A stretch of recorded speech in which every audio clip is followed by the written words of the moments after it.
Assalamualaikum Ustaz dan kawan-kawan. Waalaikumsalam Waalaikumsalam warahmatullahi. wabarakatuh. Assalamualaikum warahmatullahi wabarakatuh.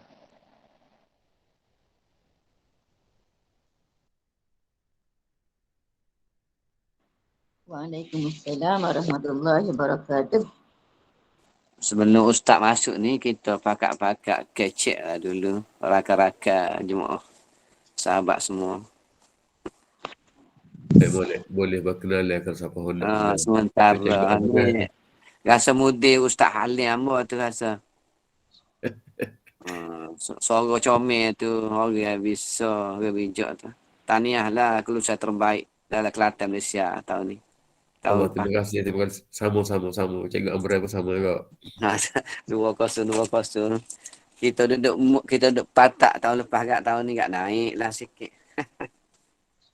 Kebetulan anugerah ilahi tu. Yang negara ilahi. Sahabat kita pada Sabah, Sarawak ke Kuala Lumpur tak ada ke Ustaz Ali? Mudia Ali kita. Tak perasan. Mungkin ada, mungkin dia menusuk kot.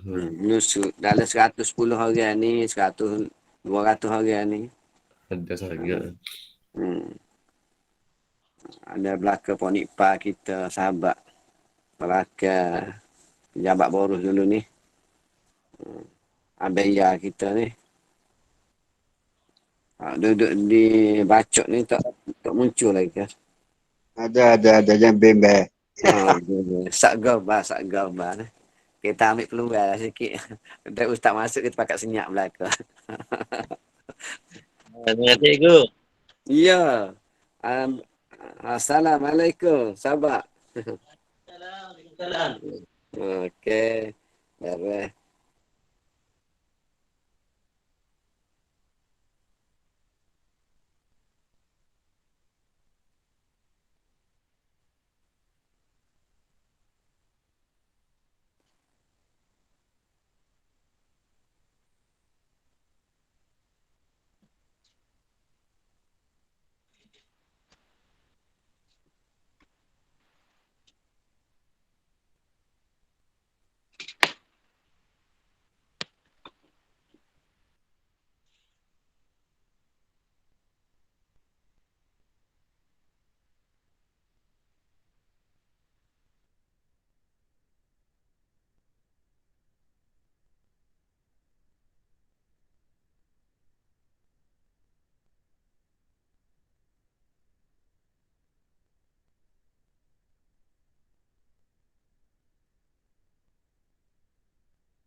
Assalamualaikum warahmatullahi. Waalaikumsalam warahmatullahi.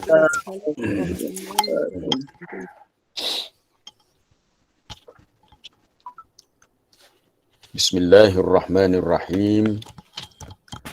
Alhamdulillahi rabbil alamin.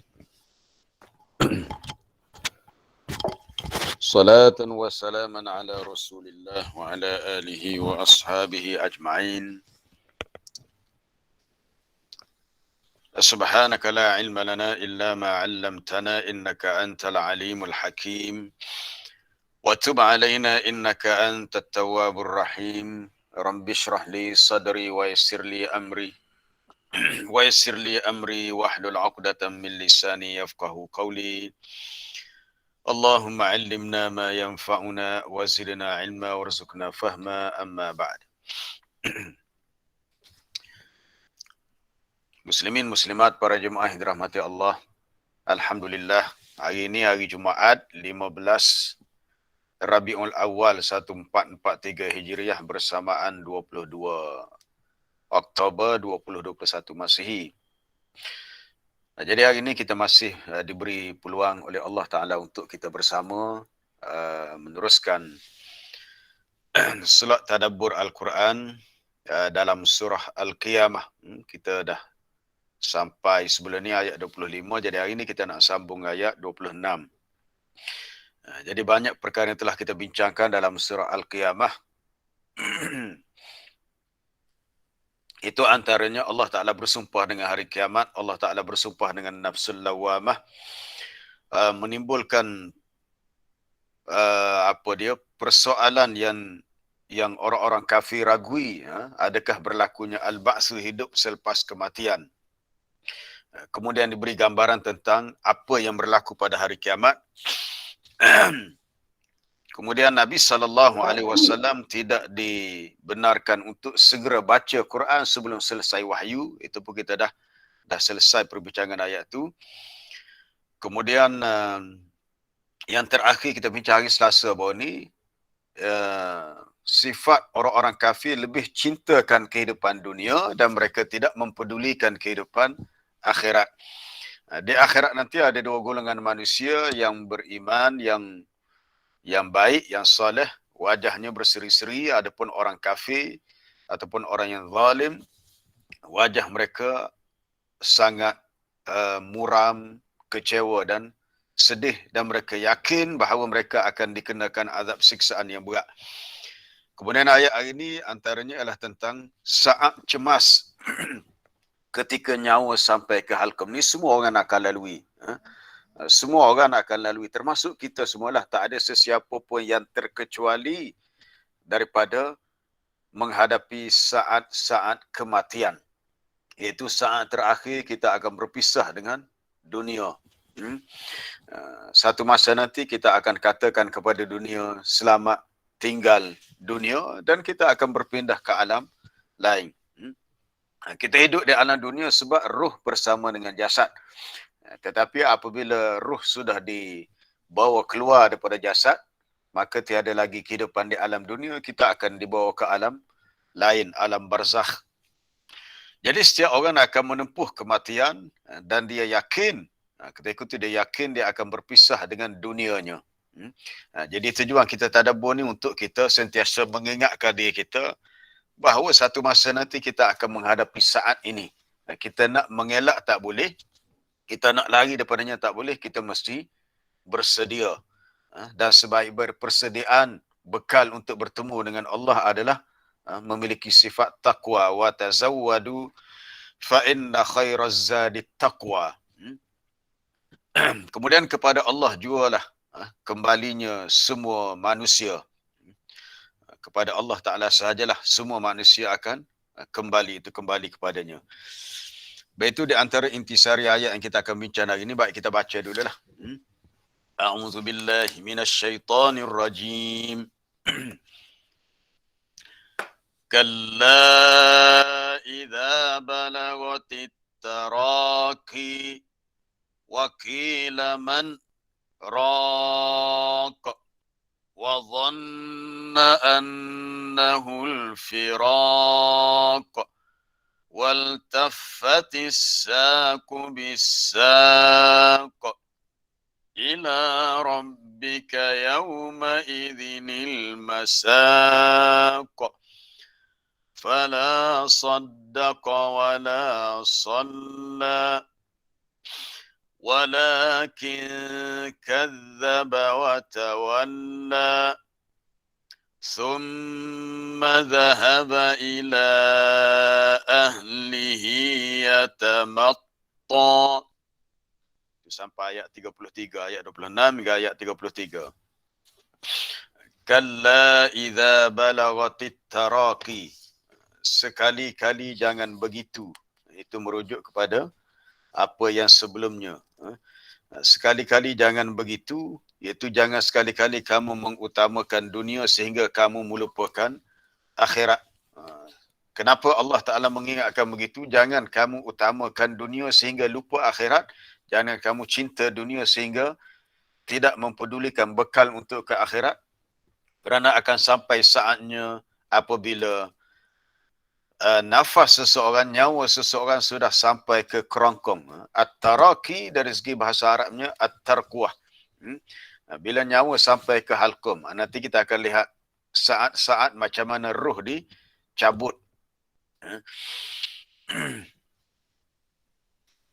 Wakilaman rak, dan dikatakan siapakah yang dapat sembuhkan. Rakin daripada perkataan raka, yarqa ni maknanya boleh jampi.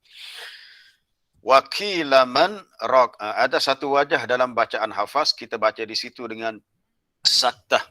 Wakilaman rak, dan boleh juga dengan wajah lain, buta lain, baca tanpa saktah pun boleh. Kalau baca tanpa saktah, dia baca dengan hukum idgham bila gunnah. Wakilaman rak. Tapi kalau kita pilih baca dengan tariqah Syatibiyah, kalla tu dengan panjang pada mat jaiz, mat silah tawilah pun panjang, dan juga beberapa hukum yang lain yang perlu diraihkan. Ketika kita memilih bacaan hafaz dengan jalan Syatibiyah, maka lebih aula, lebih utama kita baca saktah, tepat saktah tu dengan saktah lah. Tapi kalau kita baca dengan bacaan hafaz atas tariqah Jazari ataupun Tayyibah, yang satu lagi lah, ini kalau sesiapa yang mendalami bidang ini tahulah, maka boleh kita baca dua pilihan, sama ada nak baca saktah pun boleh, tak nak baca saktah pun boleh. Kalau tuan-tuan perhati bacaan rakaman pertama oleh Syekh Mahmud Khalil Husari, dialah qari pertama di dunia yang buat rakaman Quran 30 juzuk. Dia baca dengan bacaan hafaz tariqah Jazari, mat jaiz dia pendek, mat silah tawilah pun pendek. Kemudian bila tiba saktah, dia baca tanpa saktah. Termasuk dalam surah Yasin, qalu ya wailana man ba'atsana min marqadina. Dia berhenti dengan putus nafas. Begitu juga ayat pertama surah Al-Kahfi, begitu juga ayat dalam surah Al-Qiyamah, dia baca dengan wakilaman rak. Dia tak baca dengan wakilaman rak. Wakilaman rak. Jadi boleh baca dengan saktah, boleh baca dengan tidak saktah. Ini keluasan dari segi wujuh qiraat. Cuma kalau kita hanya tahu satu cara, kita baca yang tu je lah. Cuma bila timbul persoalan, kenapa pula kita dengan ada yang baca lain? Jadi bila timbul persoalan, so kita kena bertanya lah. Bertanya, sebab syifa'ul ayyi as-soal, penyembuh bagi masalah kejahilan tak tahu adalah dengan bertanya. Dan jangan pula kadang kita tak tahu, kita nak menghukum. Jadi baca wakilaman rak. Tak betul tu, baca tidak saktah. Kita hanya tahu satu, orang lain tahu 4, 5, 6 dia punya cara bacaan. Dengan sebab kita tahu satu, kita nak terus menghukum orang lain tak betul. Maknanya ilmu ni sangat luas. Janganlah kalau kita tidak mendalami sesuatu bidang, kita hanya tahu sedikit, terus kita nak menghukum orang lain salah sebagainya. Maka kita sebaiknya kita bertanya kepada yang lebih arif. Jadi dalam ayat ni wakilaman rak, ada tanda sin di atas sin, itu maknanya saktah, atas satu pilihan bacaan. Kemudian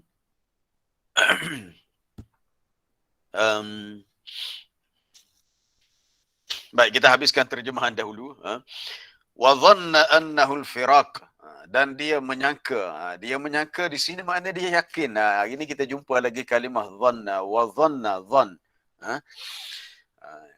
Bahawa ini pun dah timbul persoalan. Dhann, adakah dengan sekadar sangkaan ataupun keyakinan? Sebab kita dah bincang dalam ayat yang sebelumnya. Di sini sekali lagi timbul wa dhanna, dan dia sendiri yakin. Walaupun kalimah dhanna tu dia ada dua maksud, sama ada dhann dengan maksud syak. Itu kita dah sebut tentang tafsiran ayat apa? Ayat 42, 41 surah Al-Baqarah yang ditafsirkan Ibn Jarir Tabari. Dia kata dhann boleh jadi dengan maksud syak, boleh jadi juga dengan maksud yakin.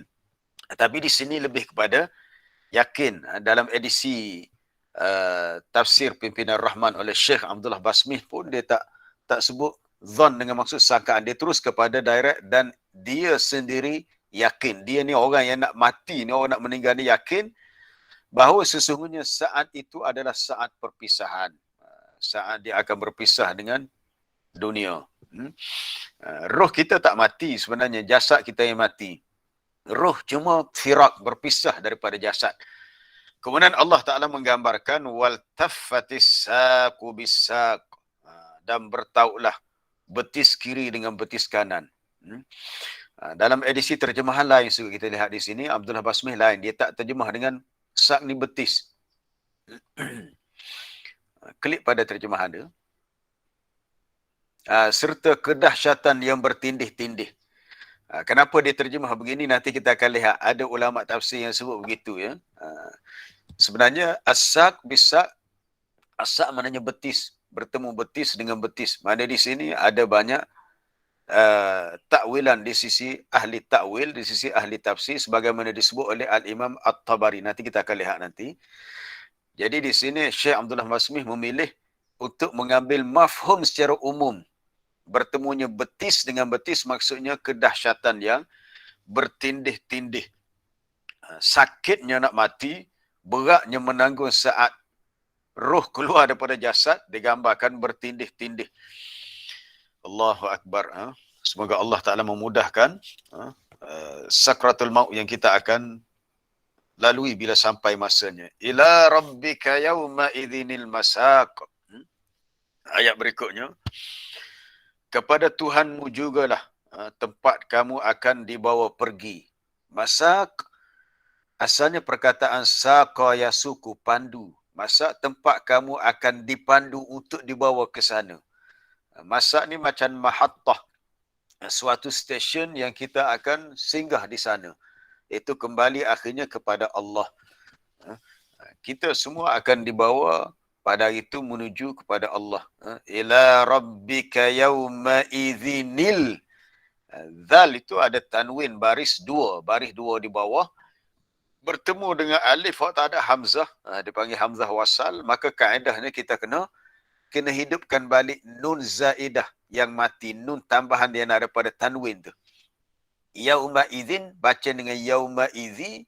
Baris bawah satu lagi tukar kepada nun yang berbaris bawah. Yauma idzinil masaq. Itu kaedah ni bila baris dua di bawah, baris dua di atas, baris dua di hadapan bertemu dengan alif. Alif pada isim yang itulah yang tak ada hamzah. Al-masaq. Ila rabbika yawma idhinil masaq. Fala saddaqa wala salla. Maka dia tidak membenarkan. Orang kafir itu dia tak percayalah. Dia tidak percaya, kufur. Bahkan dia juga tidak mengerjakan ibadat salat yang difardukan untuk dia mengejarkannya. Dia tidak membenarkan adanya hari dia akan bertemu dengan Allah. Tetapi yang dia pilih adalah walakin kadzdzaba wa tawalla. Tetapi dia mendustakan dan dia berpaling, yakni engkar. Dia berpaling, engkar. Dan akhir sekali untuk petikan ayat hari ini, thumma dhahaba ila ahlihi yatamatta. Kemudian dia pergi kembali kepada keluarganya dengan berlagak sombong. Maksudnya semasa dia hidup di dunia, sebelum dia mati, dia menolak ajaran dakwah Nabi SAW. Bahkan dia balik kepada keluarganya dengan sombong kerana dia telah menolak seruan dakwah Nabi SAW. Yatamatta mana yatabakhtar. Ataupun yatakabbar, sombong dan takabur. Menarik kalimah yatamatta. Sebab orang Kelantan kalau nampak sombong sangat, kata metta lah dia ni. Metta. Metta tu sebenarnya mai daripada bahasa Arab juga. Yatamatta. Mungkin orang luar tak faham. Orang Kelantan kalau nampak orang besar diri sangat, apa kan, mungkin mentang-mentang dia bawa kereta mahal, dia langgar lampu isyarat, mungkin bawa dengan, kita kata dia ni bawa kereta meta sungguh lah. Sebenarnya meta tu mari daripada kalimah ni kot, yatamatta. Baik. Kita nak kembali kepada ayat yang 26 tadi. Kalla idza balagatit taraqi.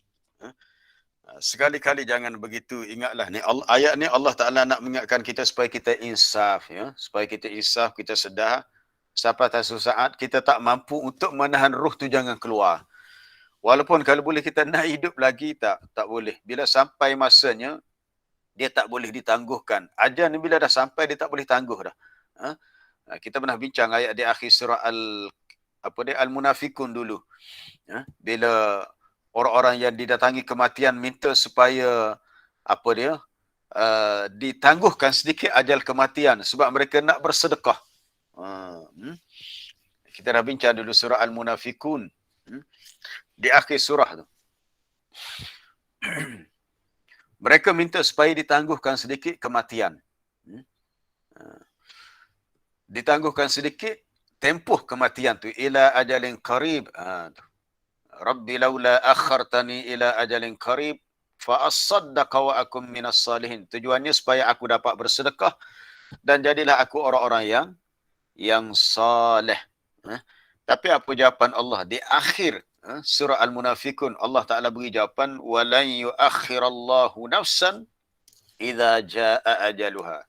Allah Taala sekali-kali tidak akan mentakhirkan ataupun tidak menangguhkan, tidak melewatkan seseorang itu, maksudnya melewatkan tempoh kematiannya apabila sudah sampai ajalnya. Ajal mana tempoh? Ajal bukan mati, ajal itu tempoh. Ajal maknanya tempoh. Apabila dah sampai tempoh dia, dah tak boleh nak ditakhirkan.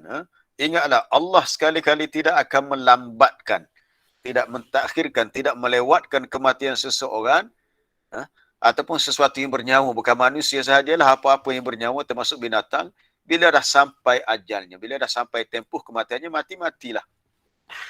Tapi orang yang nak mati ni betul lah. Dia kalau boleh nak hidup lagi. Sama ada nak bersedekah, nak apa. Dan kita kena bersedia bila kita sedar bahawa kita ni milik Allah. Allah Ta'ala yang ciptakan kita, jasad kita, roh kita. Allah Ta'ala yang sediakan kehidupan dengan segala rezeki yang kita rasai. Apabila sampai masa untuk dia panggil kita pergi, maka kita kena reda dan kita kena terima, bersangka baik dengan Allah. Dan semua orang akan lalui perkara ni. Ini berbeza dengan Nabi-Nabi dan Rasul. Nabi-Nabi Rasul bila sampai ajal, mereka diberi pilih. Allahu Akbar. Mereka diberi pilih. Baik, ada satu tajuk yang dibincangkan oleh Dr. Umar Sulaiman Al-Ashkar berhubung dengan kematian. Ini berbeza dengan manusia biasa. Mana tajuknya?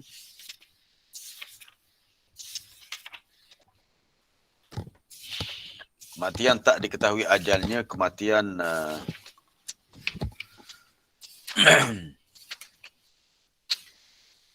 tak tahulah kalau cari baik.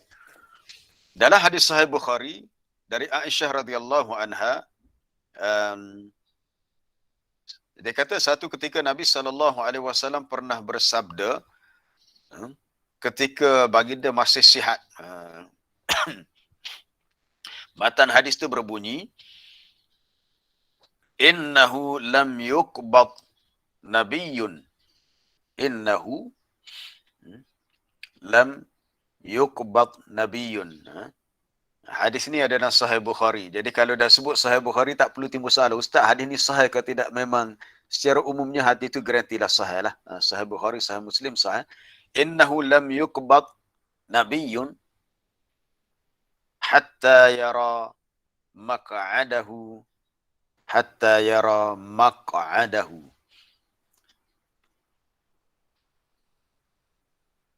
minal jannah. Yara tu, ya yang kedua tu ya tak ada titik, ya alif maksurah.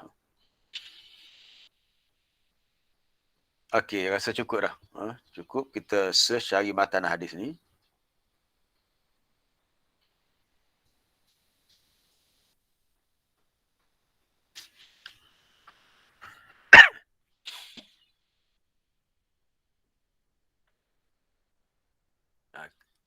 Ini perkhabaran daripada isteri Nabi Aisyah radhiyallahu anha. Aisyah beritahu adalah Nabi SAW pernah berkata wahwa sahih ketika dia masih sihat. Maknanya Nabi belum sakit ataupun masih belum sampai ajalnya. Nabi beritahu tentang kematian ketika dia masih sihat. Innahu lam yuqbad. Sesungguhnya tidaklah diambil nyawa seseorang Nabi. Yuqbad daripada qabada yaqbid. Qabada ni maknanya kalau bahasa Arab sekarang mana tangkap. Kalau kita kata asyurtah yaqbidu Al-lis ataupun as-sarik. Polis dah berjaya menangkap seorang pencuri. Qabada yakbi mana tangkap. Genggam pun boleh juga. Qabada. Di sini yukbat maknanya ruh Nabi itu dicabut. Makna ruh tu digenggam, diambil oleh malaikat yang ditugaskan untuk mencabut nyawa lah, malaikat maut. Bahawanya tidaklah diambil nyawa Nabi. Di sini Rasulullah tak sebut lafaz innahum lam yukbat. Roh Nabi tak perlu disebut dah roh. Sebab bahasa Arab dia faham dah. Bila disebut tidaklah yukbat, diambil Nabi, maksud diambil nyawanya. Kalau nak terjemah tidaklah ditangkap Nabi. Kenapa pula Nabi tu nak ditangkap tak? Bahasa Arab dia faham dah. Bila disebut lam yukbat Nabiyun, maknanya tidaklah diambil, digenggam Nabi, maksudnya roh Nabi. Maksudnya tidaklah dimatikan seseorang Nabi itu sehingga dia melihat tempat duduknya dalam syurga. Maksudnya sebelum Nabi itu mati, dia dah tahu dah tempat dia dalam syurga dan diperlihatkan syurga itu untuknya. Kemudian summa yukhayyar, kemudian diberi pilih. Subhanallah, diberi pilih. Maksud diberi pilih, kamu nampak ada tempatmu dalam syurga. Wahai Nabi. Kemudian sekarang ni kamu nak mati sekarang ke nak hidup lagi? Falamma nazala bihi, maka apabila turunlah saat kematian kepada Nabi, Aisyah cerita ni, hadis ni perkhabar daripada Aisyah. Wa ra'suhu, dan Aisyah kata, dan kepala Nabi itu berada di atas pahaku. Lalu wusya alaihi, dan dia kadang-kadang tidak sedar diri seperti pengsang. Summa afaqa, kemudian Nabi sedar daripada pengsangnya. Dia kata hampir-hampir kepada sakratul maut. Lalu fa'ash khasa basarahu, lalu dia mendongak kepala, dia punya pandangan mata dia tengok ke atas bumbung rumah, atap rumah ataupun bahagian siling rumah lah, sebab bahagian dalam rumah. Kemudian Nabi berkata, ni saat akhir sebelum dia meninggal. Ini hadis ni penceritaan daripada Aisyah. Dia cerita balik. Nabi kata, Allahumma rafiqal a'la. Ya Allah, engkaulah teman yang tertinggi. Fakultu, lalu aku berkata, Aisyah beritahu, idzan kalau begitu, la yakhtaruna, dia tidak memilih kami. Maksudnya Nabi tidak memilih untuk terus hidup. Nabi memilih untuk terus kembali kepada Allah. Sebab apa? Sebab Nabi, mana-mana Nabi dan Rasul sebelum dia meninggal dah diperlihatkan tempat duduk dalam syurga. Oh, sudah tu syurga tu jauh lebih baik daripada kehidupan dunia. Jadi bila Nabi sebut, ketika dia kepalanya di atas paha Aisyah, dia kata Allahumma rafiqal a'la. Jadi Aisyah pun faham kata-kata Nabi ni saat akhir Nabi SAW wafat.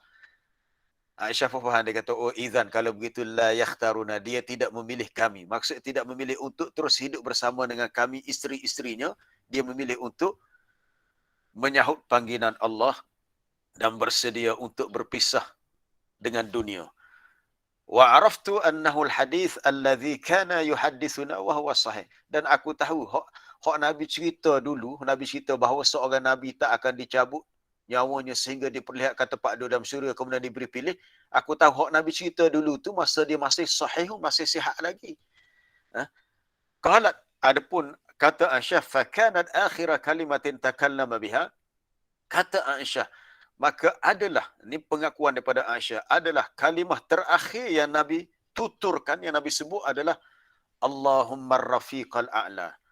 Jadi jelas adalah hadis Sahih Bukhari ini, kalimah terakhir yang Nabi sebut adalah Allahumma rafiqal a'la. Bukannya cerita-cerita palsu yang disebut, kata Nabi sebut ummati, ummati, ummati. Kan kita pernah dengar cerita ummati, ummati, ummati. Ada pun ceramah sebut, Nabi ni saya kepada umat dia.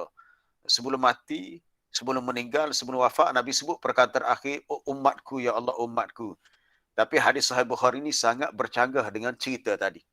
Sebab Aisyah sendiri mengaku, dia kata inilah kalimah terakhir yang Nabi sebut, yang dia dengar. Sebab Nabi wafat dalam keadaan kepalanya duduk di atas paha Aisyah. Itu ceritanya. Jadi orang yang bawa cerita ummati-ummati ni orang tak baca hadis Sahih Bukhari. Itu masalah kita. Tapi tak bolehlah sampai sekarang ni kalau sebut hadis Sahih tu bukan kata cinta Nabi. Tapi hadis Sahih Bukhari pun tak khatam lagi. Kita kata nak faham agama tak cukup dengan belajar Quran, hafal Quran 30 juzu. Kita kena tambah lagi dengan menguasai, mempelajari hadis-hadis Nabi, khususnya hadis yang sahih, yang paling utama adalah Sahih Bukhari dan Sahih Muslim. Baik, itu sedikit cerita tentang sejarah kewafatan Nabi. Bila berlaku ni tarikh ni? Yang sahihnya berlaku pada 12 Rabiul Awal tahun 11 Hijrah. 12 Rabiul Awal tahun 11 Hijrah. Adapun yang dikaitkan 12 Rabiul Awal dengan tarikh kelahiran Nabi, itu ulama sirah berbeza pendapat. Ada kata 2, ada kata 9, ada kata 12, ada banyak pendapat. Yang sahih 12 Rabiul Awal adalah tarikh kewafatan Nabi.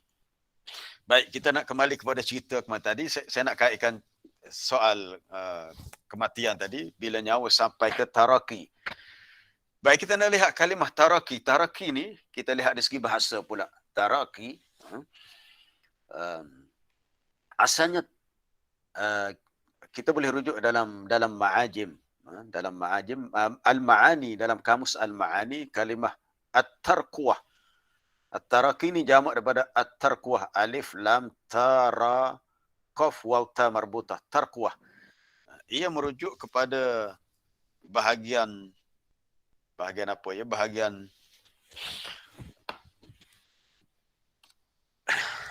Bahagian tulang. Ini sumbat hidung, sesama.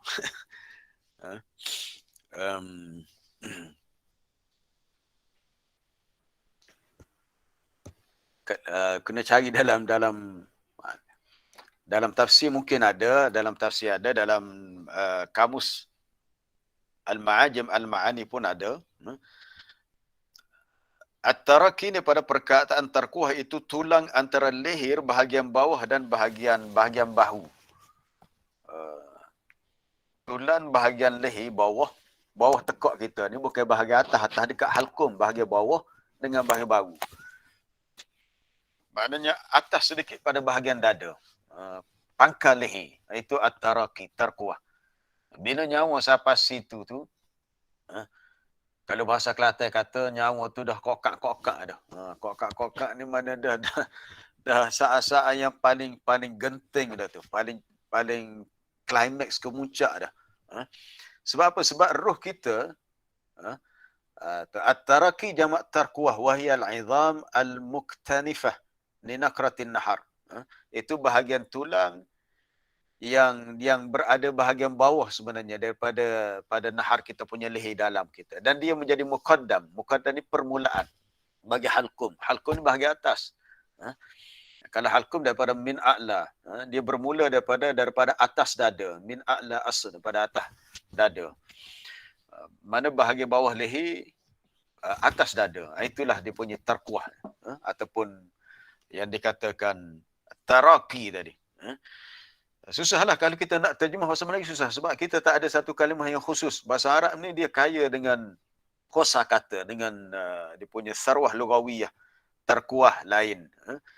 Taraki jamak dia. Tu ada gambarnya sekali. Untuk kita lihat gambar yang lebih jelas.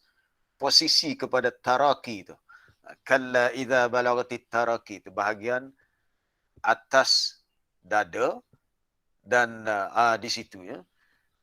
Permulaan pangkal leher, permukaan pangkal leher bahagian bawah. Itu taraki. Baik. Kita nak terus. Itu dah jelas taraki. Bila nyawa sampai situ. Sebab nyawa kita ni, kita dah bincang dah sebelum ni. Dalam hadis-hadis yang lain. Nyawa manusia ni cabut daripada bahagian asfalil badan. Bahagian bawah badan kita. Bermula daripada kaki, ditarik sikit. Sebab itulah kalau orang yang sakit lama, kalau ada orang yang mengawasinya, menjaganya, ahli keluarganya, dia nampak kawan ini hok sakit tenak ni, nampak sejuk biru kaki dia, sejuk. Sejuk tu maknanya tu mungkin dah roh tu dia cabut sikit. Bila kita tengok dia dah tak bernyawa, sebenarnya bukan masa tu, sebenarnya dah ditarik sedikit demi sedikit rohnya daripada min asfalil badan. Bahagian bawah badan daripada kaki hinggalah sampai kepada bahagian tarkuah tadilah. Lalu dalam keadaan yang sangat cemas itulah wakila dikatakan siapakah yang dapat menyembuhkannya, siapakah yang dapat menjampinya, Siapa yang berkata? Ada pendapat menyebut yang berkata itu adalah malaikat. Sama ada malaikat azab ataupun malaikat rahmat. Ada pendapat yang menyebut begitu.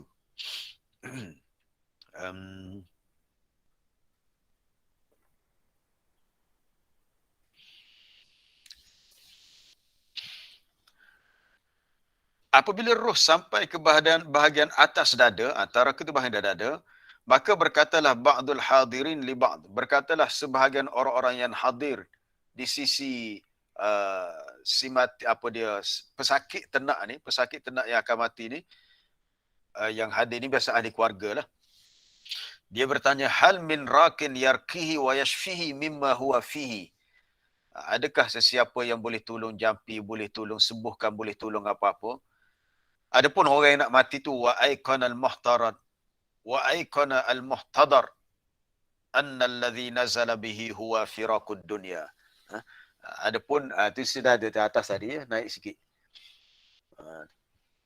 Wal makna man yarqa bi ruhihi, siapa yang boleh bawa naik. Ini yang ada yang mengatakan wakila man rakin boleh juga dengan maksud raka yarqa, maksud naik boleh juga.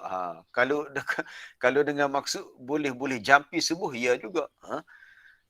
Ini banyak kekhilafan dari segi tafsir tu. Kita tengok di atas tu tafsiran pertamanya, may yaqdir an yarqiya minal maut, siapa yang berkuasa untuk jampi dia ataupun untuk sembuhkan daripada saat kematian begini. Kemudian dari riwayat lain juga daripada Ibn Abbas, daripada Abil Jauza, annahu man raqiya yarqa, dengan maksud sa'ada, naik. Oh, gitu pula. Itulah. Kalau suatu Quran kita tak boleh nak pandai-pandai tafsir sendiri, ya. Kita merujuk kepada tafsir yang muktabar. Jangan terikut dengan orang-orang yang buat tafsiran secara salah, tafsiran batiniyah sebagainya. Ini tafsir yang muktabar seluruh dunia ni mengakui kesarjanaan Imam Ibn Jarir At-Tabari ni, Imam Al-Mufassirin. Dia menukilkan satu pendapat kata rakin, orang yang boleh jampi atau boleh sembuhkan. Yang kedua dengan maksud siapa yang nak bawa naik roh ni. Siapa yang yarqa, yang nak bawa naik roh ni. Sama ada malaikatur rahmah ataupun malaikatul azab. Malaikat rahmah atau malaikat azab. Lalu wakilah dikatakan inna malakal maut. Dikatakan soalnya siapa yang berkata? Kila dikatakan. Kalau dalam bahasa Arab, bila kila tu tak disebut dengan man qala, itu dipanggil sirah tamrid, sirah yang tak jelas. Sebab Allah Ta'ala memang tak nak beritahu siapa yang berkata. Boleh jadi orang yang duduk di sekeliling si mati itu berkata siapa nak sembuhkan dia. Itu satu pendapat. Ataupun atas pendapat lain, malaikat yang berkata siapa yang nak bawa naik roh ni, boleh juga diterima. Man yarqa bihadhihin nafs, siapa yang nak bawa naik, kalau roh ni yang baik, maka akan dibawa naik ke langit oleh malaikat rahmat. Wa dzalika anna nafsal kafir takrahul malaikah qurbaha, kerana jiwa orang kafir dia benci, dia tak suka malaikat mendekatinya, sebab malaikat akan tarik dia punya roh dia tu dengan cara yang kasar dan dia akan sakitlah. Lalu fayaqulul malakul maut, lalu malaikat maut berkata, ya fulan is'ad biha, wahai si fulan, dia kata kepada si mati itu, mu naiklah, maksud roh kamu akan dibawa naik oleh malaikat ni. Kalau malaikat tu malaikat rahmat, dia akan ambil dengan cara yang paling lembut. Tapi paling lembut pun sakit juga. Kalau kita kembali kepada kisah wafat Nabi, Allahu Akbar. Nabi SAW wafat. Ada hadis Nabi sebut. Nabi kata, inna lil mauti sakarat. Kita dengar sakarat pun takut. Sakaratul maut. Dalam Quran Allah Ta'ala sebut, wajaat sakratul mauti bilhaq, dalam surah Qaf. Datanglah sakratul maut dengan sebenarnya. Ada dalam hadis Nabi sebut, inna lil mauti sakarat. Lafaznya pendek saja. Inna lil mauti sakaratun. Sesungguhnya bagi kematian itu ada kemabukan. Itu sakarat. Sakrah. Inna lil mauti sakarat. Sesungguhnya bagi kematian itu ada kemabukan.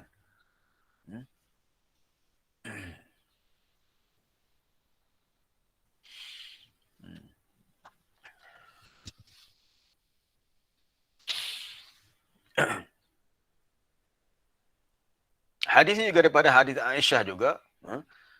Nabi SAW ketika saat kematiannya, di depannya ada suatu rakwah. Rakwah ni satu ulbah bekas air, bekas ulbah ni satu bekas buku. Kalau bungkusan yang packing kemah tu Arab panggil ulbah lah. Satu ulbah macam kita beli air kotak tu, itu pun disebut ulbah juga, satu bungkusan yang tertutup kemah. Baik. Cuma sama ada nak sebut rakwah atau ulbah itu syak daripada perawi itu Umar. Umar dengar ni daripada Aisyah. Kemudian faja'ala yudkhil yadayhi, kemudian dia memasukkan tangannya dalam air. Nabi celuk tangan dalam air. Tapi Nabi tak larak dah masa tu, dah muka dah apa kita kata dah sakit benar lah, sakit benar. Fayamsahu bihima wajahahu. Dia pun sapu air yang dia celup tadi dengan wajahnya. Baik, ada dalam riwayat lain Aisyah kata dia ambil tangan Nabi, dia celup air, dia kemudian dia pegang tangan Nabi dan disapunya. Dia maknanya Aisyah tidak celup tangan dia sendiri untuk sapu air pada wajah Nabi. Dia guna tangan Nabi sebab dia kata nak ambil berkat atas tangan Nabi. Tapi Nabi sendiri nak angkat tak boleh dah. Cuma dalam riwayat ni lain pula, riwayat ini dia kata Nabi sendiri yang sapu mukanya dengan air yang dicelup dalam bekas tadi. Lalu dia berkata, La ilaha illallah, inna lil mauti sakarat. La ilaha illallah, sesungguhnya bagi kematian ini ada sakarat, ada kemabukan. Kita pun tak boleh nak gambarkan sebab masing-masing kita masih hidup dan belum melalui pengalaman ni. Dan orang dah mati pun tak ada pun yang hidup balik cerita pengalaman tu. Pernah berlaku zaman Nabi Musa dulu, Bani Israel dihukum mati dengan sebab kesalahan mereka kan. Ada kita baca surah Baqarah, kemudian hidup balik. Tapi tak ada pun dalam riwayat tu mereka cerita macam mana saat ketika mereka menghadapi sakaratul maut. Jadi ia menjadi satu misteri lah. Cuma Nabi sebut kematian itu ada sakarat, ada kemabukan. Baik, tak apa, kita habiskan hadis tadi sikit lagi. Kita habiskan hadis tu. Kemudian dia pun nasaba yadahu. Dia pun akak tegakkan tangannya. Lalu dia pun lantas dia berkata firrafiqil a'la. Kalau dalam riwayat yang sebelum ni Allahumma rafiqal a'la, ni firrafiqil a'la hatta qubida, sehingga diambil nyawanya, wa malat yaduhu, lalu jatuhlah tangannya. Malat tu bila dah roh dah tak ada, tangan yang tegak tadi dah malat berbok jatuh. Bahasa Kelantan ni tak leh, kalau jatuh dia kena ada bahasa tambahan, jatuh berbok, makan puak. Itu bahasa orang Kelantan gitu. Walaupun bukan jatuh tu tak bunyi pun berbok, tapi gitulah, secara automatik dia ada bahasa tambahan. Baik, ini di antara Aisyah beritahu di antara nikmat Allah kepadanya adalah kematian Nabi SAW berlaku di rumahnya. Maksud di rumahnya adalah di bilik dia lah. Dan kaedahnya, mana-mana Nabi yang wafat, dia dikebumikan di tempat dia meninggal. Dia begitu. Nabi-Nabi dan Rasul, dia dikebumikan di tempat dia meninggal. Sebab itulah kubur Nabi di situ. Sebab di situ dia meninggal, di situlah.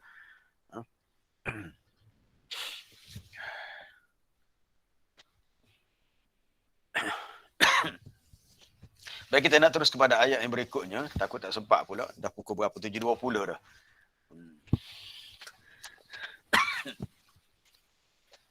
Wa dhanna annahu al-firaq.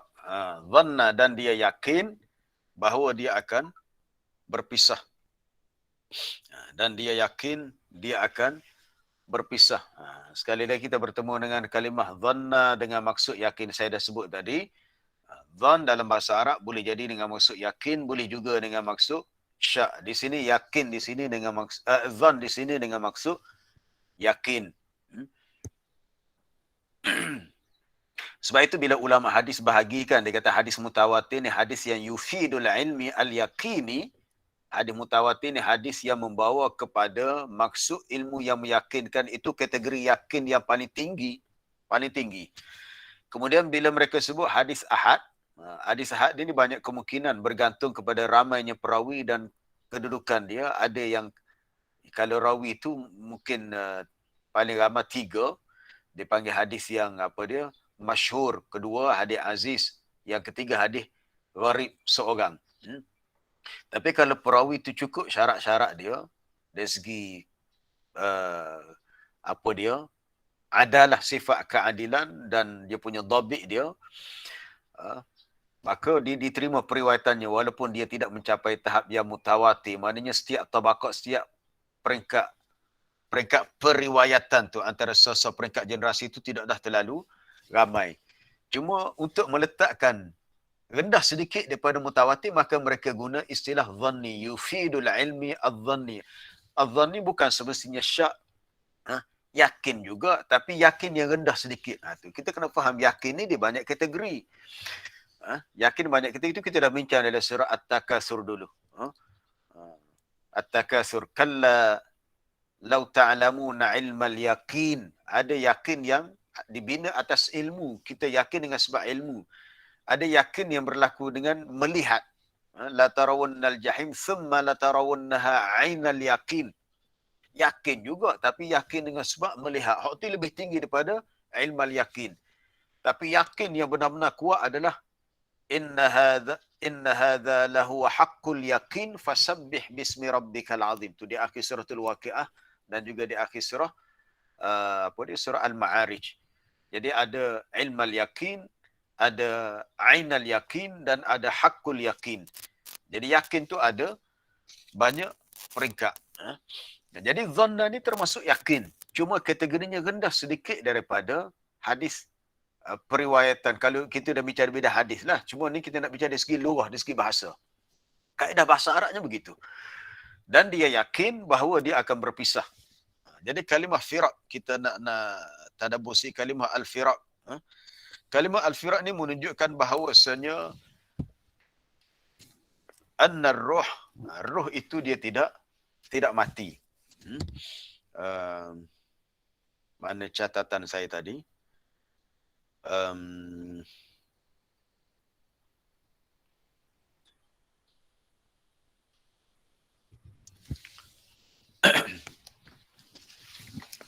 Apabila ruh berpisah daripada jasad, maka jasad itu yang mati. Ruh tidak mati. Firaq, kalimah firaq berpisah maknanya tidak lagi bersama. Firaq. Antaranya yang Nabi gunakan dalam lafaz ketika anak endanya Ibrahim meninggal dunia. Anak Nabi kan Ibrahim yang meninggal ketika umur dia 2 tahun lebih. 2 tahun lebih gitu ya. Nabi ada seorang lelaki namanya Ibrahim dengan isterinya Maryah Qibtiyah.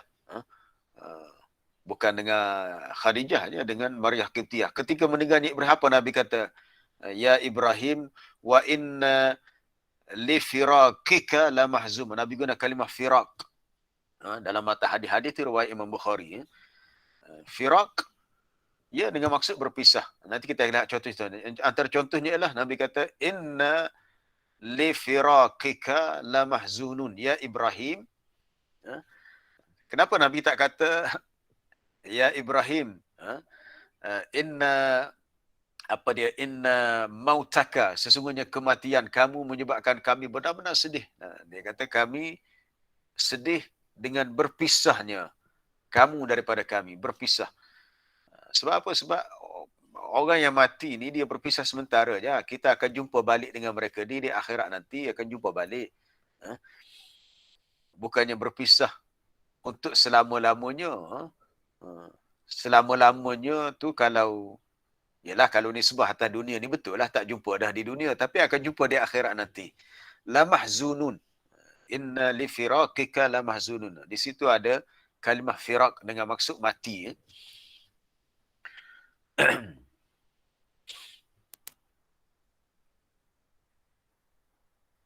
La mahzunun. Inna tu tertinggal alif satu ya. Tak apa, habiskan la mahzunun dulu. Okey, alif. La mahzunun nu waw nun.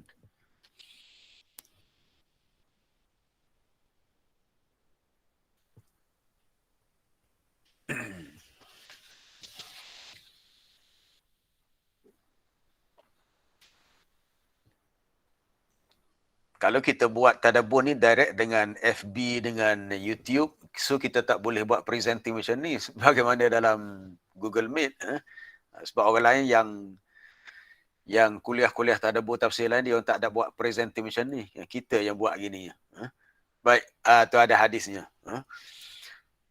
Kata Nabi, innama ana bashar, aku juga manusia. Tadma'ul ain, mata ain, apa dia, menangis juga mata aku. Tadma' ni mana menitisnya air mata aku, mengalirnya air mata. Wa yakhsha'alku, hati juga merasa khusyuk, itu merasa takut, merasa sedih. Wala naqulu ma yuskhitu ar-rabb, kami tak akan kata apa yang menimbulkan kemarahan Tuhan. Maknanya Nabi tidak meratapi kematian anaknya. Tapi menangis tak menangis juga, sedih tak sedih juga. Kemudian Nabi pun sebut, wallahi demi Allah, ya Ibrahim, wahai anakku Ibrahim, inna bika, sesungguhnya kami dengan kamu, la mahzunun. Cuba lihat matan yang lain di bawah. Ada matan lain, dia ada kalimah, tengok dalam syarah. Sebab ada matan lain sebut firak. Tu ada bifurakika ada. Dalam riwayat Anas, tadi riwayat orang lain. Tadma'ul ain, mata menitiskan air mata, hati merasa sedih. Dan kami tidak akan sebut kecuali apa yang Tuhan redha. Wallahi demi Allah, inna bifurakika atau bifirakika, kami dengan sebab berpisah dengan engkau wahai Ibrahim, kami benar-benar sedih. Maksud berpisah di sini kematian. Ini bahasa kalau kita tadabbur betul-betul, kenapa Nabi sebut firak? Seperti dalam ayat surah Al-Qiyamah ni, wa dhanna annahu al-firaq, itu nak memujuk hati bahawa ia adalah perpisahan yang sementara. Bukannya berpisah macam dalam lagu pergi tak kembali. Pergi tak kembali itu maknanya betul lah, bila dah mati tu tak klik balik ke dunia. Setiap insan pasti merasa saat perpisahan terakhir. Tak boleh nyanyi ini, hidup sumbak hari ni. Hidup sumbak. Jadi gonah tak keluar. Khasyum sebab hidup sumbak hari ni sesemua. Setiap insan pasti merasa saat perpisahan terakhir. Jelas disebut dalam lirik lagu Pergi Tak Kembali tu. Penyanyi pun dah meninggal lama dah. Jadi dia nak beritahu bila kita dah mati, kita tak balik ke dunia. Tapi kita akan hidup balik di akhirat nanti dan bertemu kembali dengan ahli keluarga. Baik, satu lagi kita nak lihat hadis ni tentang kalimah firak juga. Kata Anas bin Malik, ini dalam hadis bab baca kunut subuh. Kata Anas,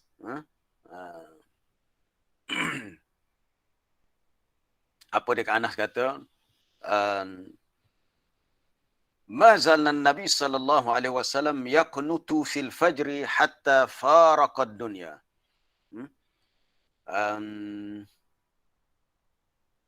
Rasa nak ringkas lagi macam inilah. Taib pada perkataan yaqnutu terus kepada yaqnutu, ya qaf, yaqnutu hatta faraqad dunya. Hadis ini riwayat Anas dalam Sunan Tirmizi. Sentiasalah Nabi SAW yaqnutu berkunut sehinggalah dia berpisah dengan dunia. Anas sebut faraqad dunia, maknanya sehinggalah Nabi wafat. Ada perkataan faraqa, firaq. Faraqa, yufariku, mufaraqah, pisah. Firaq pun sama juga isim masdar, sama dengan mufaraqah juga. Annahu, bahawasanya dalam salat subuh sentiasalah Nabi berkunut hatta faraqad dunya, sehingga dia berpisah dengan dunia. Cuma kedudukan hadis ni ulama berbeza pendapat. Ni contoh di sini ada pendapat kata hadis ni dhaif. Ada pendapat kalau Imam Nawawi dalam Al-Azkar dia kata sahih, hasan ke sahih, tapi dia kata sahih cuma apakah maksud kunut di sini? Ni kalau kita nak baca bab kunut subuh jadi panjang cerita pula. Ada pendapat mengatakan bukan kunut subuh, bukan kunut bacaan kunut subuh. Maksud kunut di sini Nabi mempanjangkan bacaan dalam solat subuh. Yaqnutu. Jadi ada banyak takwilan tentang kunut. Adakah dengan baca kunut dengan baca doa ataupun kunut dengan maksud panjang bacaan solat subuh. Sebab Anas kata Nabi sentiasalah berkunut dalam solat subuh. Maksudnya, sehinggalah Nabi wafat. Adakah maksud baca kunut ataupun memanjangkan bacaan? Itu ada khilaf di kalangan ulama dalam memahami matan hadis ni. Dan matan hadis ni sendiri pun dari segi sanad pun ada khilaf juga. Ada yang kata hadis ni dhaif. Bahkan ada yang kata hadis yang mungkar. Mungkar ni makna hadis yang lemah dan bercanggah dengan riwayat lain yang sahih. Itu maksud mungkar di sisi ulama mustalah hadis. Jadi saya nak ambil di sini bukan nak bincang bab masalah kunut subuh ni timbul isu lain, masalah fiqh pula tak. Kita nak ambil perkataan faraqah tu berpisah. Meninggal dunia maksud berpisah dengan dunia. Berpisah dengan dunia dan dunia kita akan tinggalkan. Nanti satu masa nanti kita akan kembali ke alam akhirat. Dunia ni dah tak ada dah. Baik, kita nak next pergi ayat berikutnya. Wal taffatis saqu bisaq. Dah 7.5 dah. Dalam keadaan sosek hidup sumbat pun dah 7.5 dah.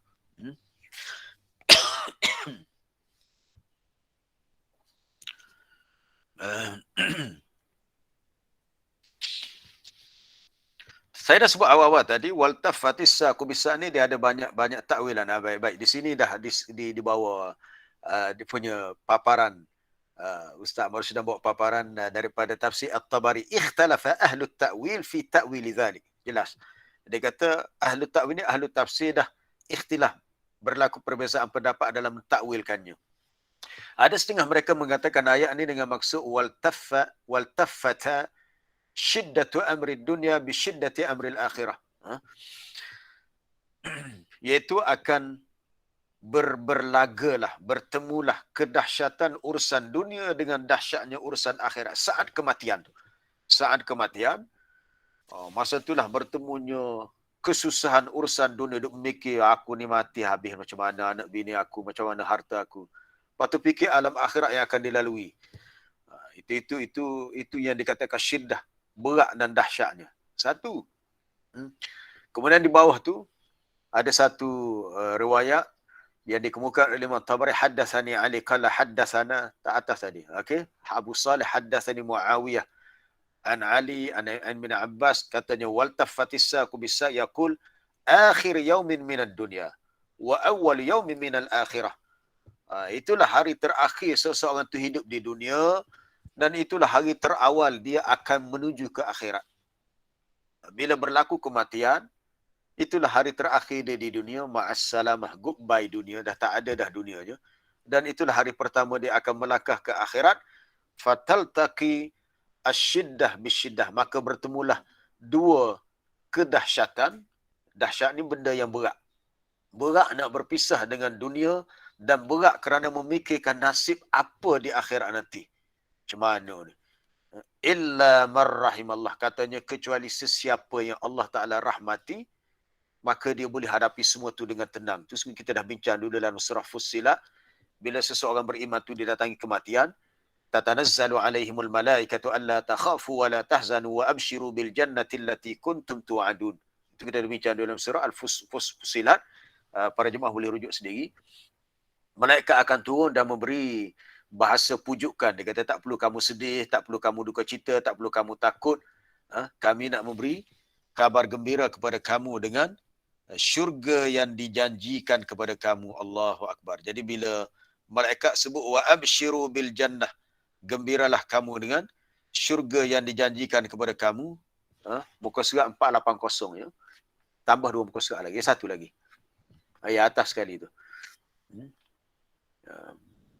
Malaikat sedang beritahu wa abshiru bil jannah.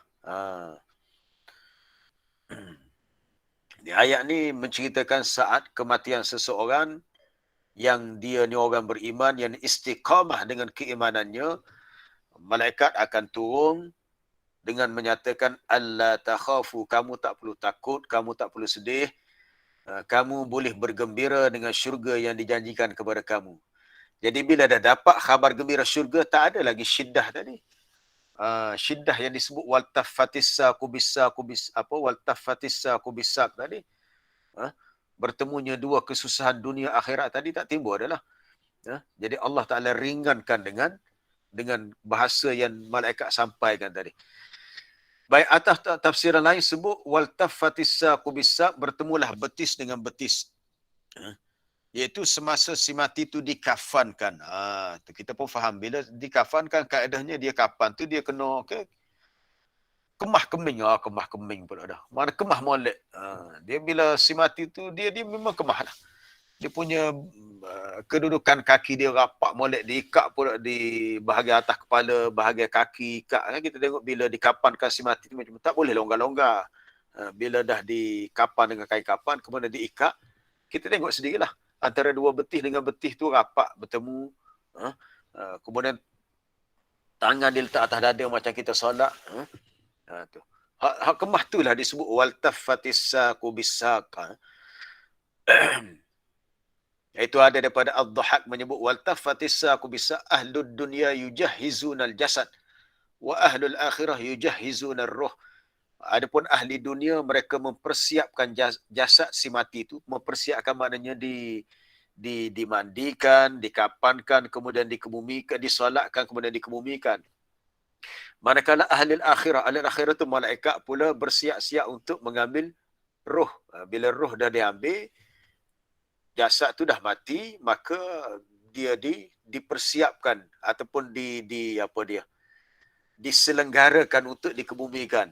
Pertamanya dimandikan, kemudian dikapankan, disolatkan, akhir sekali dikebumikan. Begitu juga dalam riwayat yang lain, kita lihat perenggan bawah tu, ijtama'a alaihi amran, terhimpun padanya dua perkara. An-nas yujahhizuna jasadahu, manusia mempersiapkan jasadnya, persiap untuk dikebumi. Dia tak boleh manusia ni meninggal terus kita bawa ke kubur, tak boleh begitu. Dia ada kaedahnya agama ajar, iaitu jasad tu perlu dimandikan dahulu.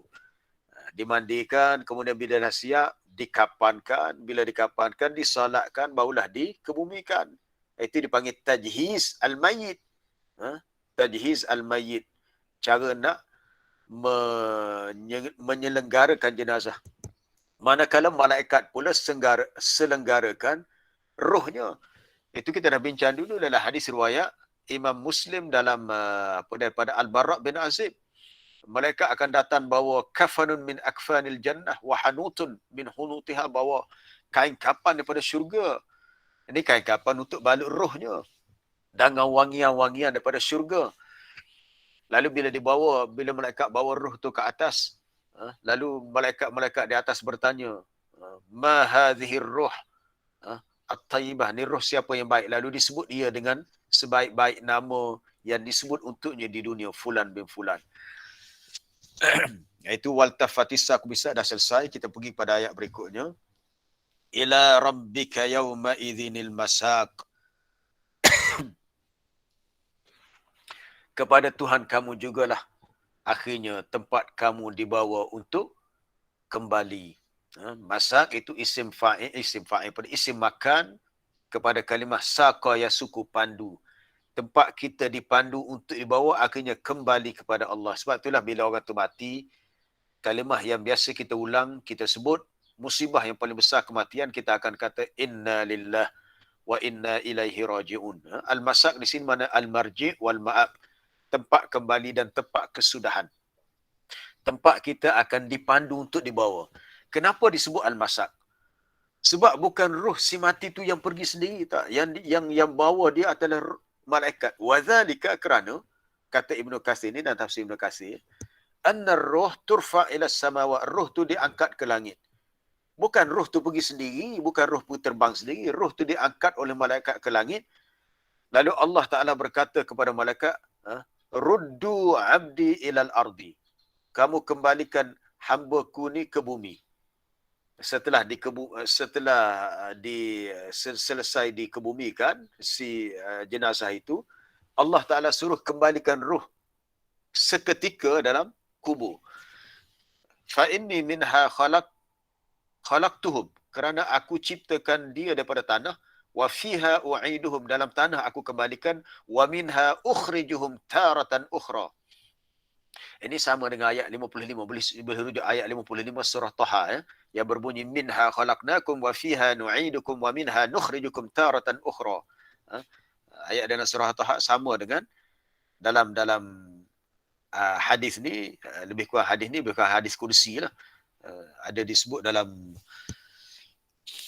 apa ya, dalam Sahih Muslim, dalam dalam Sunan Ibnu Majah pun ada daripada Abu Hurairah.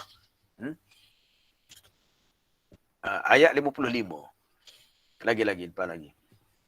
Persamaan apa yang disebut dalam hadis tadi.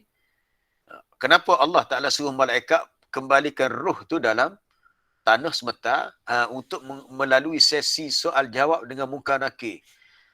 Alasannya dia kata kerana aku ciptakan manusia daripada tanah.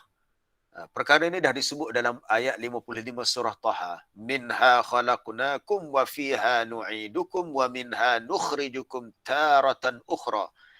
Dari bumilah, dari tanah atas bumilah kami ciptakan kamu, wahai manusia. Ke dalam tanah jugalah kami kembalikan kamu. Itu kita mati, kita dikebumikan. Sebab tu bila ditanam dalam tanah, orang kata dia dah selesai dikebumikan. Bahasa Arab sebut ad-dafan, dafan, ke bumi.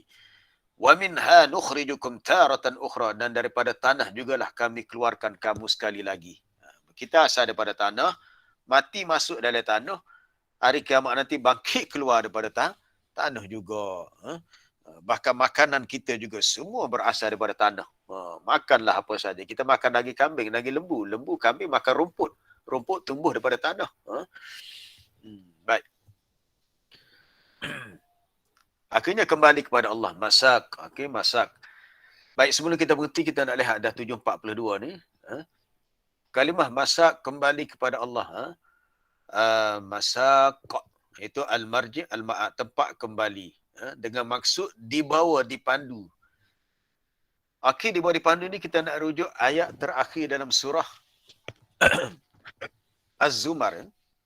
Surah Az-Zumar, muka surat berapa? Allah.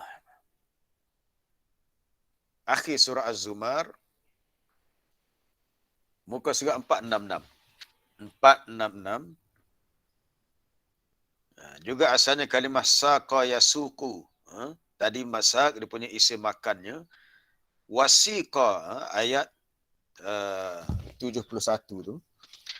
Wasiqal ladzi, wasiqa, dan dipandulah. Di sini terjemah dengan dihalaulah. Siqa tu asalnya perkataan saqa yasuku. Kalau tepat kembali tu masak. Mungkin dalam kuliah tafsir biasa kita tak bincang perincian bahasa ni. Ini tadabbur ni kita lebih holistik lagi.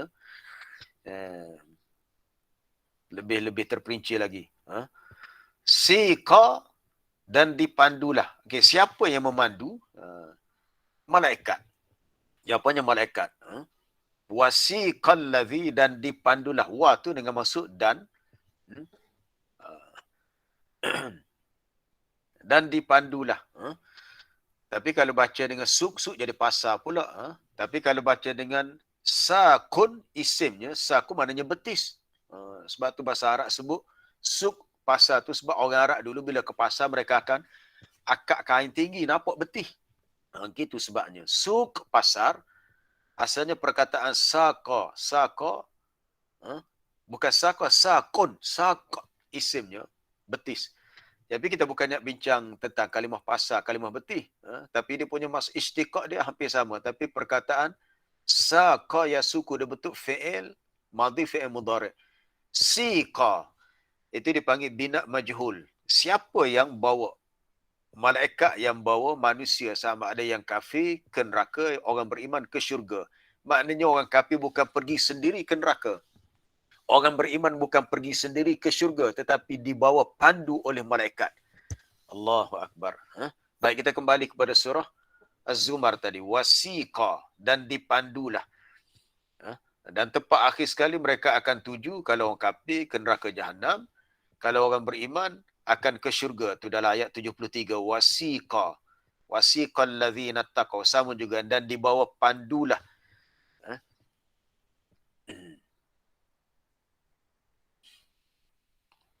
Wasiqa, dua-dua wasiqa. Ayat 71 mula dengan wasiqa juga, ayat 73 wasiqa. Tapi dari segi cara terjemahan, Syekh Abdullah Safasmi dia terjemah lain sebab dia melihat kepada jalan ceritanya berbeza. Satu cerita orang kafir masuk neraka, satu cerita orang beriman masuk syurga. Kalau orang kafir guna kalimah di halau. Orang beriman juga wasiqa, di bawah pandu oleh malaikat untuk menuju ke syurga. Dan malaikat yang bawa pandu tu disebut dengan isim fa'ilnya sa'iq. Kita bermain dengan kalimah saqa yasuku, masak, siqa, satu lagi sa'iq. Sa'iq dalam surah Qaf. Waja'at kullu nafsim ma'aha sa'iqun wa syahid. Kalau di dunia, masa di dunia kita ada dua malaikat yang jaga kita, malaikat Raqib dan Atid. Di akhirat ada juga malaikat yang jaga kita. Muka surat 519. Muka surat 519.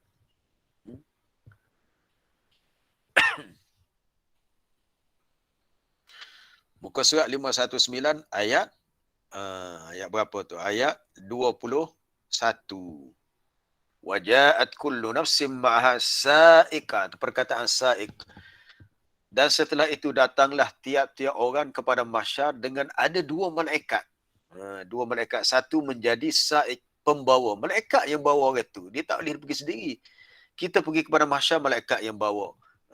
Nanti Alhamdulillah insya-Allah kita semua akan ke syurga dengan izin Allah. Semoga Allah Ta'ala ampunkan dosa kita dan rahmati kita. Malaikat juga yang bawa kita ke syurga. Kita ikut dia je. Jadi semasa kepada mahsyar ada dua malaikat yang bawa, satu malaikat jadi saib, pemandu, dan satu lagi malaikat akan jadi syahid, saksi. Maka kita fahamlah daripada perbincangan ayat-ayat ni, kita di akhirat nanti tidak terlepas daripada pengawasan malaikat. Yang akan pandu bawa kita dan destinasi akhir kita untuk bertemu dengan Allah. Dan sudah tentu orang beriman, orang bertakwa akan dibawa ke syurga. Dan nikmat yang paling besar dalam syurga apabila dapat melihat wajah Allah yang kita dah bincang dah baru ni hari Selasa lepas tentang wujuhun yawma idzin nadhirah ila rabbiha nadhirah wallahu a'lam. Dah lebih dah masa kita. Baik, ada soalan ke? Assalamualaikum Ustaz. Ya, salam. Ustaz, Ya, tentang semua orang akan menghadapi kemabukan nak mati kan? Ya, Ada ya. tak Betul, ada tak Nabi ajak doa yang boleh mengurangkan kemabukan tu? Ada doanya, Allahumma hawwin alaina fi sakaratil maut. Mudah ya. Allahumma hawwin alaina fi sakaratil maut. Allahumma hawwin, ya Allah berikanlah kepada kami hawwin, ringan, terasa mudah, ringan semasa menghadapi sakaratil maut. Itu harapan kita dalam doa. Tapi sejauh mana diberi keringanan itu kita tak tahu. Tapi secara umumnya semua manusia akan melalui tempoh yang sebegini, ya, tempoh yang disebut sakaratil maut. Mungkin bergantung kepada amalan orang tu lah dan kekuatan iman dia lah. Kalau orang tu mungkin iman dia kuat, kada at-tahwin,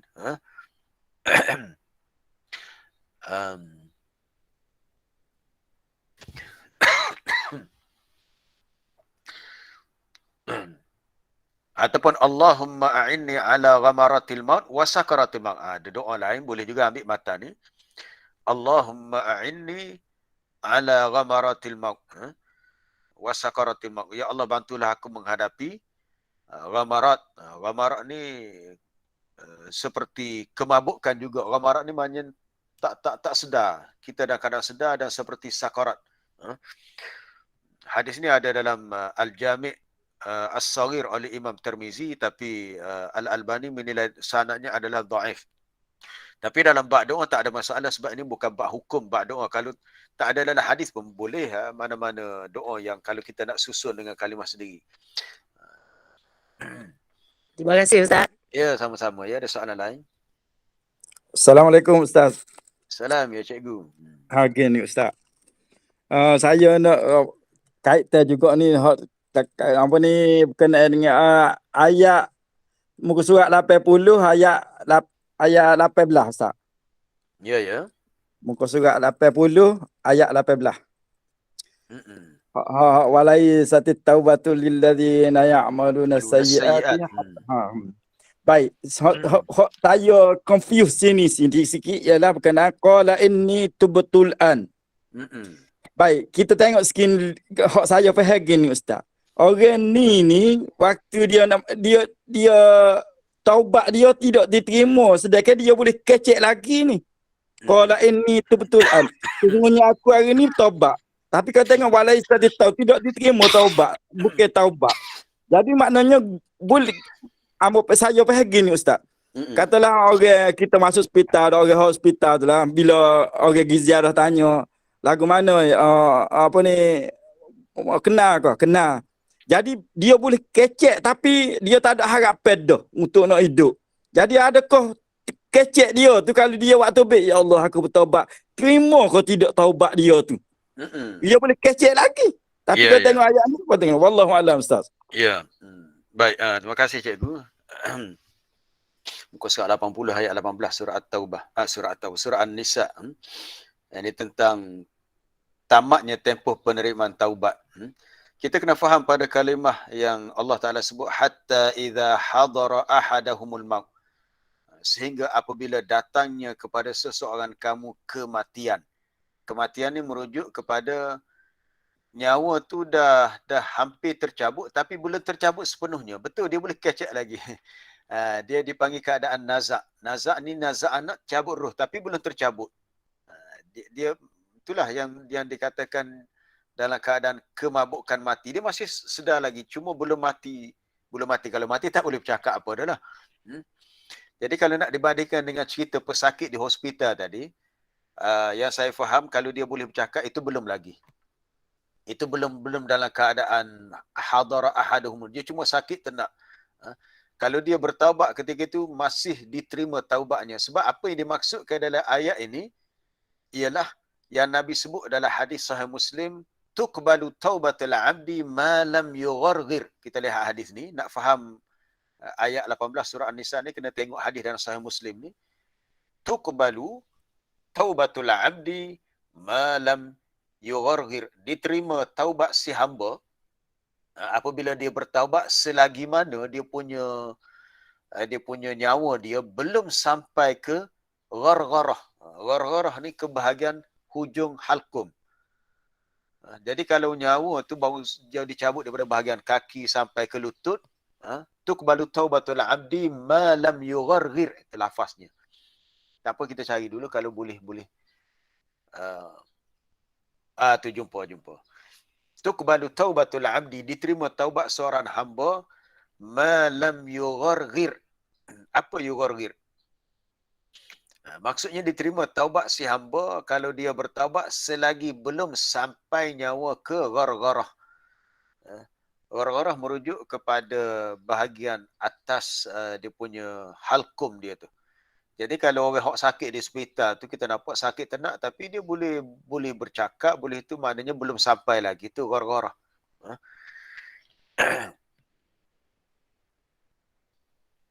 Tapi bila tu madama wa'iyan, selagi mana dia masih sedar tu.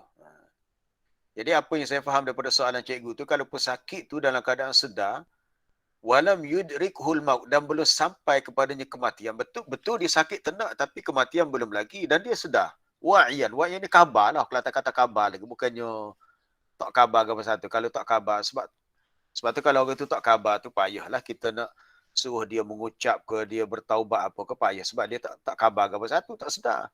Tapi kalau madama wa'iyan, selagi dia dekat sedar dan belum sampai kematian, la, dan tidaklah an yakuna fi halatil ihtidar, bukan dalam keadaan sudah tiba saat kematian, maknanya belum lagi. Fa fi hadhihi halah, dalam keadaan macam ni tidak diterima oleh Allah. La yaqbalullahu taubatan. Mana? Dan bukannya dalam keadaan tu. Adapun keadaan ketika ihtidar tadi. Keadaan ihtidar tu ketika saat nak dekat dengan mati, maka Allah Ta'ala tak terima taubatnya. Baik, satu lagi untuk kita tambah untuk jawapan ini, kita tengok cerita kematian Fir'aun. Fir'aun mengaku dia beriman, macam dia mengaku dia bertaubat, tapi taubat dia tak diterima. Kenapa? Sebab masa tu nyawa dah sampai ke hujung halkumnya. Dia belum mati lagi, tapi tak diterima dah. Dalam surah Yunus, dalam surah Yunus, di akhir dah surah Yunus tu,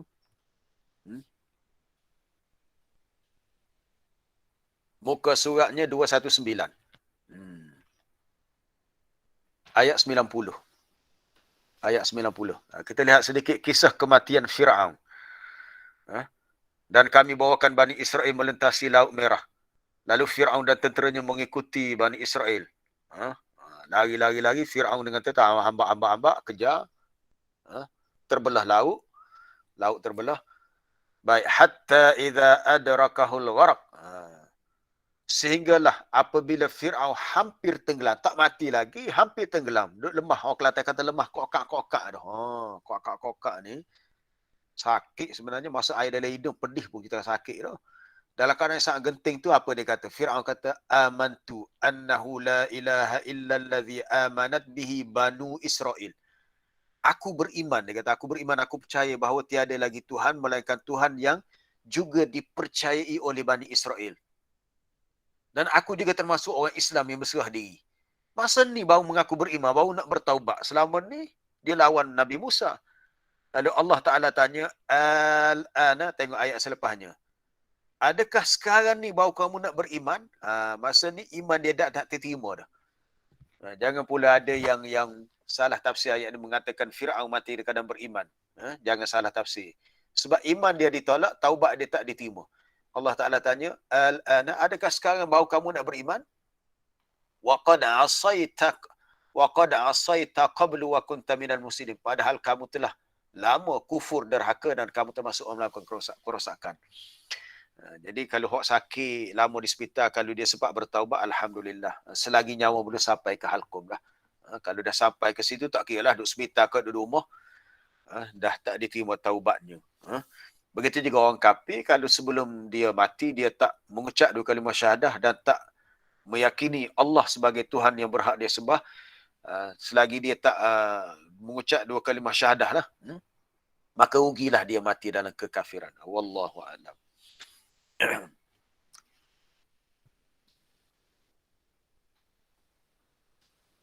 Okey, ada soalan lagi ke? Sebab kita dah hampir pukul 8 ni. Rasanya ada soalan bertulis dan respon sikit.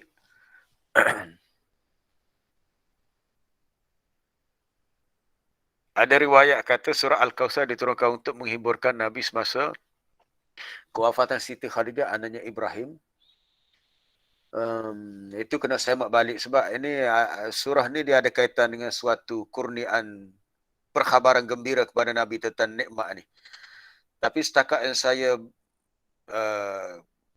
dia baca tentang surah ni tak jumpa tu. Tapi kita kena semak balik lah sebab mungkin ada riwayat-riwayat lain, wallahu alam.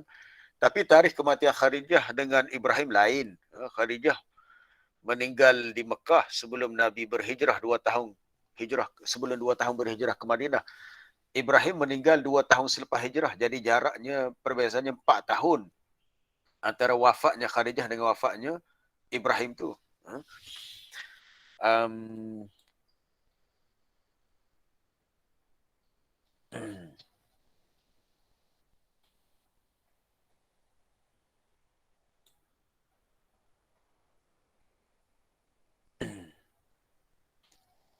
Tarikh 12 tarikh kewafatan Nabi. Betul, itu yang sahih.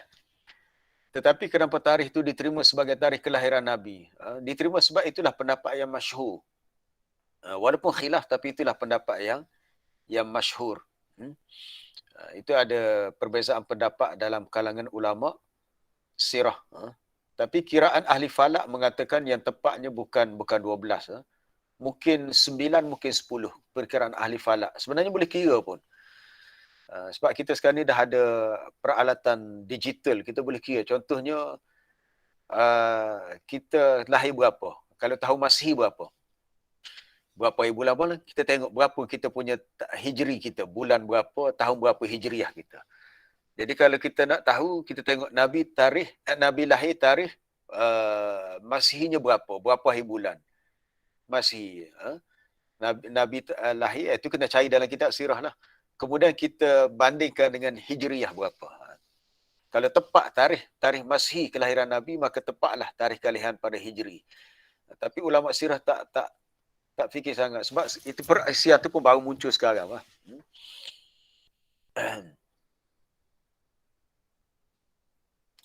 Baik, kita berhenti setakat tu, insya-Allah kita sambung esok. Dah ada takwim hijrah tu, kalau cari dalam Google, dalam Google pun ada untuk kita tahu tarikh tepat. Kalau tarikh lahir kita lah, kita hanya tahu tarikh lahir kita yang Masihi, yang hijrah kita tak tahu. InsyaAllah kita sambung esok lah untuk perbincangan ayat seterusnya. Terima kasih kepada semua. Subhanakallah bihamdika asyhadu an la ilaha illa anta astaghfiruka wa atubu ilaik. Wa sallallahu wasallam ala nabiyyina Muhammad wa ala alihi wa sahbihi. Walhamdulillahi rabbil alamin. Assalamualaikum warahmatullahi wabarakatuh.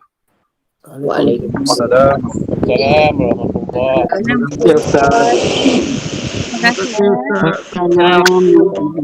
wabarakatuh. Jazakallah. Jazakallah Ustaz. Syukran Ustaz. Assalamualaikum. Terima kasih Ustaz. Assalamualaikum. Ya, sama-sama. Assalam. Terima kasih Ustaz. Assalamualaikum. Terima kasih Ustaz.